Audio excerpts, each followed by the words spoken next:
Hello ඉතින් සුබ දවසක් කියලා අදත් ඔන්න මම සාදරයෙන් ආදරෙන් මගේ SL Tech Core YouTube channel එකට ඔයගොල්ලෝ හැමෝම පිළිගන්නවා. ඉතින් අද ගෙනල්ලා තියෙන්නේ හිතට දැනෙන ස්ටෝරි තියෙන low end PC game 10ක්. ඉතින් මේ games 10ම වාගේ පොඩි laptop එකේ එහෙම නැත්නම් පරණ low end PC එකේ මේවා සුපිරියට play කරගන්න පුළුවන් සහ ඕගොල්ලෝ ලංකාවේ ඉස්සර සමහර විට වැඩිපුර දැකපු නැති games 10ක් වෙන්න පුළුවන් අද තියෙන්නේ. ඉතින් මේ games අතරදී මම එකින් එකට system requirements ඔයගලන්ට පෙන්වන ගමන් game එක ගැන පොඩි review එකක් දෙනවා. ඉතින් වීඩියෝ එක අවසාන වෙනකන් රැඳී සිටින්න. අපි යන් වීඩියෝ එකට. අපි එන වැඩි කතා නොකර ඉක්මනට අපේ game list එකට යන්. අපි 10 වෙනි game එක විදිහට මම අරන් තියෙනවා Mad Max කියන game එක. ඉතින් මේ game එකේ කතාව මම පොඩ්ඩක් කියලා හිටියොත් මේක න්‍යෂ්ටික යුද්ධකින් පස්සේ වෙන කතාවක්. හරිද? ඒ කියන්නේ මුළු ලෝකෙම නිකන් වැලි කාන්තාරයක් වගේ වෙලා වතුරයි තෙලුයි වෙනුවෙන් මිනිස්සු මරා ගන්න අමුතුම ගේම් එකක් තමයි මේක. ඉතින් මේ ගේම් එකේ ටයිප් එක කිව්වොත් මේක open world action adventure game එකක්. ඉතින් මේක ප්‍රධාන චරිතය තමයි Max Rockstar Sky කියලා තමයි මේ ගේම් එකේ ප්‍රධාන චරිතයේ නම තියෙන්නේ. ඉතින් මේකේ අපේ Max ගේ කාර් එක මේ මැරනායකෙක් කොල්ල කනවා මේ ගේම් එක ඇතුළේදී. ඉතින් මේ මැක්සේ වාහනේට මාරි විදිහට ආදරේ. ඉතින් මෙයා මේ හොරකම් කරපු මිනිහව හොයාගෙන තව කෙනෙක් එක්ක මෙතනින් කොහොම හරි බේරිලා කට්ටියත් එක්ක රන් කරලා සුපිරි ආමස් හදාගෙන තමන්ගේ කාර් එක අප්ඩේට් කරගෙන තමන්ගේ අර හොරකම් කරපු කාර් එක අරගන්න සහ යාගෙන් පලිය ගන්න යන අමුතුම කතාවක් තමයි මේක. ඉතින් මේක ගහලා නැත්නම් අනිවාර්යෙන්ම ඔයගොල්ලෝ ගහන්න මම ලිස්ට් එකේ 10 වලට දාලා තියෙන්නේ. ඉතින් ඔයගලන්ට උඩින් පේන සිස්ටම් රික්වයර්මන්ට්ස් මම ඔක්කොම උඩින් දාලා තියෙනවා. සහ ඔයගලන්ට ගේම් එක ගන්න තැන Steam එකෙන් හෝ ඔයගොල්ලෝ ගන්න තැනකින් ගන්න පුළුවන්. හැම නැත්නම් යටින් කමෙන්ට් එකක් දාන්න මම ඒක ගැනත් ඔයගලන්ට විස්තරයක් කරන්න. ඉතින් මේකේ ඔයගලන්ට වාහන එකිනෙකට වෙඩි තියාගෙන හප්පගෙන සහ අමුතුම විදිහේ වාහන අප්ඩේට් කරගෙන ගේම් එක ගහගෙන යන්න පුළුවන්. ඉතින් අපි ඉක්මනට ඊළඟ ගේම් එකට හොඳයි. අපේ ඊළඟ ගේම් එක විදිහට මම හොයාගෙන තියෙනවා ස්ටෝක ක්ලියර් ස්කයි කියන ගේම් එක. ඉතින් මේක ස්ටෝක ගේම් ලිස්ට් එකේ ආපු ලස්සනම ගේම් එකක් තමයි ස්ටෝක ක්ලියර් ස්කයි කියන්නේ. ඉතින් මේක අර චර්නබිල් න්‍යෂ්ටික බලාගාරයේ අපිට තියෙන අර විකෘති වෙච්ච සත්තු සහ නිකන් අමුතුම දේවල් භයානක විකෘති වෙච්ච දේවල් වලින් පිරුණු අමුතුම සයිෆයි ලෝකයක් තමයි මේක. මේක ෆස්ට් පර්සන් ෂූටර් වගේම සර්වයිවල් ගේම් එකක්. මේක සයිෆයි ගේම් එකක්. ඒ වගේම මේක කලින් ආවා Shadow of Chernobyl ගේම් එකට වගේම එකකින් පස්සේ වෙන දෙයක් තමයි මේක යන්නේ. ඉතින් මේක අපේ ප්‍රධාන චරිතය වෙන්නේ ස්කාර් කියන පුද්ගලයා. ඉතින් ඔයාට මේක ඇතුලේ ඕනම දෙයක් කරන්න පුළුවන්. මේ ගේම් එකේ ඔයාලට මාරම් ෆ්‍රීඩම් එකක් දීලා තියෙනවා සහ මම මේක අනිවාර්යයෙන්ම කියන්න ඕනේ. මේ ගේම් එක සෑහෙන්න අමාරු ගේම් එකක්. ඔයාලන්ට සාමාන්‍යයෙන් පැය 12ක 20ක විතර ගේම් ප්ලේ එකක් ඔයාලන්ට මේක කරොත් ගහුවොත් කරන්න වෙනවා. හැබැයි ගේම් ප්ලේ එකේ ඩිෆිකල්ටි එකට හරියනම ලස්සන ස්ටෝරි එකක් මේකේ තියෙනවා. ඉතින් මේක ඔයගලන්ට මේ ගේම් එකේ තව තියෙනවා ෆ්‍රැක්ෂන්ස් කියලා කියන්නේ මේකේ තියෙන එක කල්ලි. ඔයගලන්ට ඕනම කල්ලියකට ජොයින් වෙන්න පුළුවන්. ඉතින් ඒ වගේ ඔයගලන්ට කැමති විදිහට මේ ගේම් එක ෆ්‍රී ගන්න පුළුවන්. මේක ඕපන් වර්ල්ඩ් ගේම් එකක් ඒ වගේම. ඉතින් මේකේ එක්ස්පීරියන්ස් එකකට හරියටම ගන්න පුළුවන් අර නියුක්ලික් ඕ එක එක්ස්පීරියන්ස් එක අනිවාර්යයෙන්ම මේ ගේම් එකෙන් ගන්න පුළුවන්. ඉතින් මම ඒකත් ගහන්න කියලා කියනවා. අපි ඉක්මනට ඊළඟ ගේම් එකට. ඊළඟ ගේම් එක විදිහට මම අරගෙන තියෙනවා අපි ප්‍රොටෝටයිප් 1. ඉතින් මේක රෙඩිකල් එන්ටර්ටේන්මන්ට්ලා විසින් හදපු ඇක්ටිවිෂන්ස්ලා විසින් පබ්ලිෂ් කරපු සුපිරිම ගේම් එකක්. ඉතින් මේ ගේම් එක ගෙතිලා තියෙන්නේ නිව්යෝක් නගරය පසුබිම් කරගෙන. ඉතින් මේ ගේම් එක ඕපන් වර්ල්ඩ් සයිෆයි ගේම් එකක්. ඉතින් මේකේ ප්‍රධාන චරිතය වෙන්නේ ඇලෙක්ස් මර්සර්. මිනිහට පොඩි තියෙනවා නිකන් බ්ලැක් ලයිට් කියන භයානක වෛරස් එකක්. හරිද? ඉතින් මේ වෛරස් එක හින්දා එයාගේ මතකේ නැති වෙනවා. හැබැයි ඒ වෙනුවට මාරම් විදියේ සුපිරි බලයන් මෙයාට ලැබෙනවා. ඇලෙක්ස්ට තමන්ගේ අත් දෙක නිකන් ලොකු බ්ලේඩ් දෙයක් වගේ කරගන්න පුළුවන්. ඊට පස්සේ නියපොතු ලොකු නියපොතු වලට හරවන්න පුළුවන්. ලොකු මිටි වලට හරවන්න පුළුවන්. ඒ වගේ අමුතු විදිහේ පවර්ස් මෙයාට හම්බ වෙනවා. ඒ වගේම මෙයාට පුළුවන් ඒ ඕන කෙනෙක්ව ඒ කියන්නේ නගරේ ඉන්න ඕනම මිනිහෙක්ව කන්සියුම් කරලා එයාගේ මතකයේ වගේම එයාගේ රූපය ගන්නත් මේ ඇලෙක්ස් කියන මේ කියන චරිතයට පුළුවන්. ඉතින් මේ ගේම් එකත් අනිවාර්යෙන් ගහලා නැත්නම් අනිවාර්යෙන් ගහන්න. මේකත් සුපිරි ගේම් එකක්. මම ලොකුවට ස්ටෝරි කියන්නේ නැහැ. කිව්වොත් එහෙම ඔයගලන්ට මේ ගේම් එකේ ස්පොයිල් කරා වෙනවා. ඒ හින්දා ඔයගලන්ට පුළුවන් මේ නගරේ මේ විදියට නගරේ පුරාම ඔයගලන්ට යන්න පුළුවන්. ටිකක් ඕපන් වර්ල්ඩ් ටයිප් එකට තියෙනවා. ඉතින් ඔයගලන්ට මේක නගරේ පුරාම යන්න පුළුවන්. හමුදාවන් වලට ගහන්න පුළුවන් සහ සුපිරිම ස්ටෝරි ලයින් එකක් මේකේ තියෙනවා. හරි. ඉතින් එහෙම කුඩු කරන්න විසි කරන්න ඕනකම් මේ ගේම් එකේ පුළුවන්. ඉතින් මේ ගේම් එකත් අනිවාර්යෙන් ගහන්න කියන ගමන් අපි ඉක්මනට යන් ඊළඟ ගේම් එකට. ඕකේ අපේ ඊළඟ ගේම් එක තමයි Fallout New Vegas කියන්නේ. ඉතින් මේ ගේම් ෆෝලවුට් ගේම් සීරිස් එක මම ගොඩක් දැකලා තියෙනවා පිටරට ගොඩක් ප්‍රසිද්ධ ගේම් සීරීස් එකක් බට් ලංකාවේ මම දැකලා නැහැ මේක ගේමර්ස්ලා ලොකුවට සෙල්ලම් කරනවා මේක ෆෝලවුට් කියන ගේම් සීරීස් එකේ මම අද ගෙනල්ලා තියෙන ෆෝලවුට් නිව් වෙගාස් කියන ගේම් එක.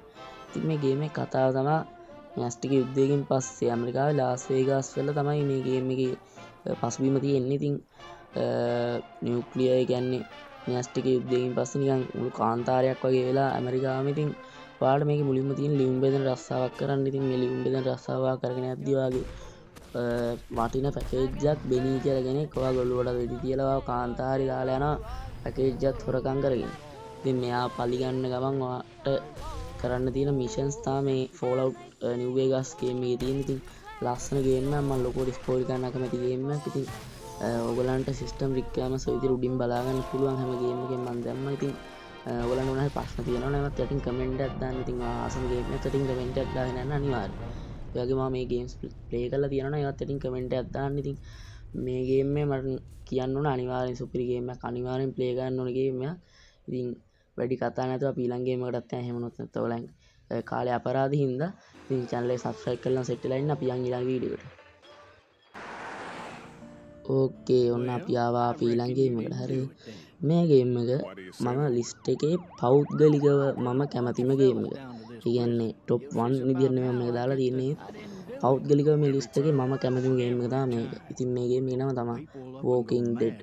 ඉතින් මේ Walking Dead එක හදලා තියෙන්නේ Telltale Games විසින්. ඉතින් මේ ගේම් එකේ ඔයගලන්ට මම මේක අනිවාර්යෙන් කියන්න ඕන මේ ගේම් එක zombie ගේම් එකක්. හැබැයි ඔයගලන්ට මේක zombieලාට වෙඩි තිය දුව කැම්ප් හද බේස් හදාද සෙල්ලම් කරන්න තියෙන ගේම් එකක් නෙවෙයි. හරිද? මේකේ ලස්සනම ස්ටෝරි එකක් තියෙනවා සහ ඉන්ටරැක්ටිව් ස්ටෝරි ග්‍රැෆික්ස් වගේ දේවල් මේ ගේම් එකේ ලස්සන බලා ගන්න පුළුවන්. මට තේරෙන්නේ නැහැ මේ ගේම් එක ගැන ඔයගලන්ට ලොකුවට කියන්න. හැබැයි මේ ගේම් එක මාස්ටර්පීස් ගේම් එකක්. හරිද? ඉතින් මේක ඇක්ෂන් ඇඩ්වෙන්චර් ගේම් එකක් සහ මේක ඕගලන්ට ඩිසිෂන්ස් ගන්න ගමන් ප්ලේ කරන්න තියෙන ගේම් එකක්. ඒ කියන්නේ මේ ඇමරිකාවේ පසුබිම් කරගත්ත ගේම් එකක් මේක. ඉතින් මේකට සොම්බි වෛරස් එකක් ඇවිල්ලා ලෝකෙම සොම්බි වීගෙන යන සීන් එකක් තියෙනවා. ඉතින් මේකේ අපේ ප්‍රධාන චරිතය ඉරගෙදරට අරගෙන යන්න ගමන් ඉන්නේ. ඒ කියන්නේ මේකේ නම ලී. ඒ කියන්නේ අපේ මේන් රෝල් එකේ නම ලී. ඉතින් මේ ලී කියන මිනිහා ඉරේට අරන් යන ගමන් ඉන්නේ. ඉතින් යද්දි මෙයාට ඇක්සිඩන්ට් එකක් වෙලා කොහමද දැන් මේ සොම්බි වෛරස් එක පැතිරිලා ඊපස්සේ මෙයාට ක්ලෙමන්ටයින් කියලා කෙල්ලෙක් හම්න පොඩි අහිංසක අවුරුදු 8ක විතර ළමයෙක්. ඉතින් මෙයා යාවත් බේරගෙන මේ සොම්බි ලෝකේ ජීවත් වෙන සටන තමයි අතර මේ කතාවේ තියෙන්නේ. මේ ගේම් එකේ තියෙන ලොකුම ඒ කියන්නේ වෙන ගේම් වල මම දකින්න නැති ලොකුම දේ තමයි මේ ගේම් එකේ ඔයා ගන්න choices අනුව ඔයාගේ එන්ඩින් එක පාව වෙනස් වෙනවා. ඔයා හිතුවොත් දැන් එක තැනක තියෙනවා මේකේ මම ලීගේ අත කපන්න ඕනේ කියලා. එතකොට මං අත කැපුවොත් ඔයාගේ එන්ඩින් එකේදී ලීගේ අත නැහැ වගේ මම අත කපන්න නැහැ කියලා තීරණය කළොත් එයාගේ එන්ඩින් එකේදී අත නැහැ. එතකොට ඒ වගේ ඔයාට ඒ දෙක අනුව ලොකු ඩිස්ඇඩ්වාන්ටේජ් සහ ඇඩ්වාන්ටේජස් බලා ගන්න පුළුවන්. ඉතින් මේ ගේම් එකේ choices අනුව සෙල්ලම් ගන්න තියෙන ලස්සන ගේම් එකක්. ඉතින් ලොකුවට ස්පොයිල් ගන්න කැමති නෑ මම මේ ගේම් එක. ඔයගොල්ලෝ අනිවාර්යෙන් ගහලා බලන්න. අපි ඉක්මනට යන් ඊළඟ ගේම් එක. මං ඊළඟට කියන්න යන මේ ගේම් එක නම් ඔයගොල්ලෝ අනිවාර්යෙන් දන්නවා ඇති. හැබැයි මම මේ ලිස්ට් එකට දාලා තියෙනවා මට මේක නොදා බැරි ඉන්නේ. ඉතින් මේ ගේම් එක තමයි Assassin's Creed Brotherhood කියන්නේ. ඉතින් මේක Ubisoft ලා විසින් හදපු සුපිරි ගේම් එකක්.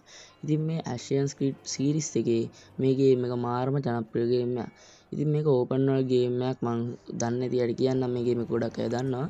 ඉතින් මේ කතාව යන්නේ ඉතාලියේ රෝමේ පසුබිම් කරගෙන. ඉතින් මේ කලින් ගේම් වල ඔයගොල්ලෝ Assassin's Creed 1 2 වගේ ගේම්ස් ගහලා තියෙනවා. ඔයගොල්ලෝ දන්නවා මේකේ ඉන්නවා Ezio Auditore කියලා අපේ Assassin's Creed වල ආසම රෝල් ප්ලේ එක.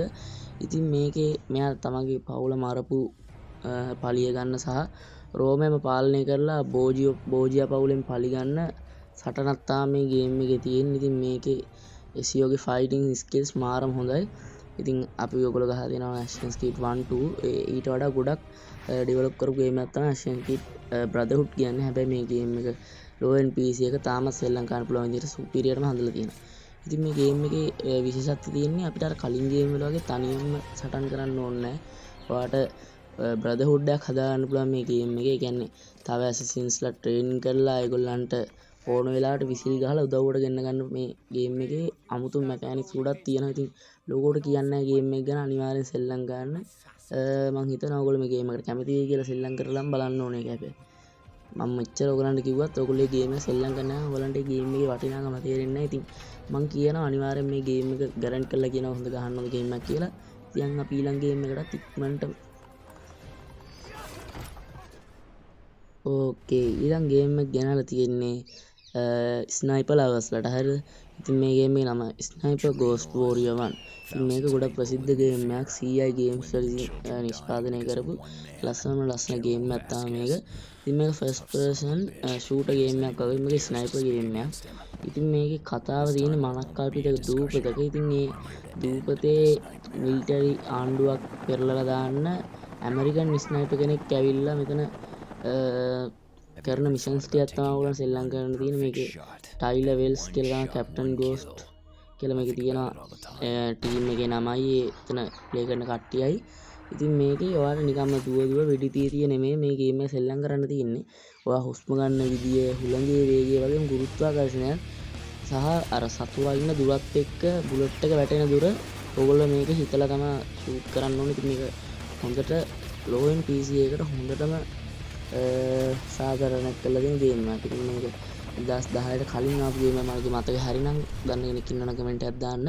ඉතින් මේකේ ඒ වගේම හොඳ බුලට් කැම් එකක් තියෙනවා. ඔයගලන්ට ඒකකින් ඔයගොල්ලෝ සාමාන්‍යයෙන් මේන් එනම කෙනෙක්ට කිල් කරාම ඒකේ බුලට් කැම් එකෙන් ඔයාලට රීප්ලේ එකක් බලා ගන්නත් පුළුවන්. මාරම ලස්සනයි. ඉතින් හොරින් හැංගිලා වෙඩි තියලා ස්නයිපර් මිෂන් කරන්න අයට මේක මාරම ආතල් ගේම් එකක්. ඉතින් අපි ඊළඟට ඉක්මනට ඊළඟ ගේම් එකටත් යන්. ඉතින් මම හිතනවා ඔයගොල්ලෝ මේ ගේම් එකත් සෙල්ලම් කරයි කියලා. මේ හැම එකකම ඔයගලන්ට උඩින් පේන ඇති සිස්ටම් රික්වයර්මන්ට්ස් මම දානවා. කෙනෙක් කියන්නේ ඉත වෙලා යන ඉන්න ඉක්මනට මම ඊළඟ ගේම් එක. ඕකේ අපි ආවෙන අපේ ඊළඟ ගේම් එකටත්. ඉතින් මේ ගේම් එකේ නම තමයි BioShock 1. ඉතින් මේ BioShock කියන ගේම් එක ඇත්තටම කතා කරනවා නම් සෑහෙන්න දේවල් ගොඩක් තියෙන මාරම ලස්සන ගේම් එකක්. හරි. ඉතින් මේ ගේම් එක හදලා තියෙන්නේ 2K Games කියලා ඩෙවලොපර්ස්ලා ටිකක් මේ ගේම් එක හදලා තියෙන්නේ. ඉතින් මේ BioShock කියන්නේ 1960 වගේ සිද්ධ වෙන දෙයක් තමයි මේ BioShock ගේම් එකේ පෙන්නන්නේ. ඉතින් මේක ලෝකෙම හොල්ලපු sci-fi FPS ගේම් එකක්. ඒ කියන්නේ sci-fi first person shooter game එකක්. ඉතින් මේක horror ගේම් එකක් කියලා තමයි ගොඩක් අය හිතන්නේ මුලින්ම. ඒත් මේක sci-fi ගේම් එකක්. ඉතින් මේකේ ප්‍රධාන චරිතය තමයි ජැක්. හරිද? මේක ජැක් කියලා කෙනෙක් ඉන්නවා. මෙයා පැසිෆික් ඕෂන් එක උඩින් යද්දි මට මතක විදිහට පැසිෆික් ඕෂන් එක උඩින් යද්දි ප්ලේන් එකකින් යද්දි ඒ ප්ලේන් එක ක්‍රෑෂ් වෙලා මුහුදට වැටෙනවා. ඉතින් මුහුදට වැටලා මෙයා ලයිට් හවුස් එකක් හොයාගෙන පල්ලෙහාට ගියාම මෙයාට දකින්න හම් වෙනවා රැප්චර් කියන මාරම ලස්සන මුහුද යට හදපු ලෝකයක්. ඒ කියන්නේ නගරයක්. හරි. ඉතින් මේ නගරේ මාරම ලස්සනයි. හැබැයි නගරේ ඇතුළේ සම්පූර්ණ විනාශ වෙලා තියෙන්නේ. මොකද මේ මිනිස්සු ජාන වෙනස් කරගන්න බෙහෙතක් හින්දා පිස්සු වැටලා ඔළුව ඇඩම් කියලා ජාන විකෘති කරන බෙහෙතක් තියෙනවා මේ ගේම් එකේ. ඉතින් මේ ගේම් එකේ විශේෂත්වයක් බලා ගන්න පුළුවන්. ඒක අතකට තුවක්කුවක් පාවිච්චි කරන ගමන් අනිත් අතට ගින්දර ඊට පස්සේ ඉලෙක්ට්‍රික් ඒ වගේ සුපිරි බලයන් ඒ කියන්නේ සුපර් පවර්ස් වලට එක අතකට හම් වෙනවා.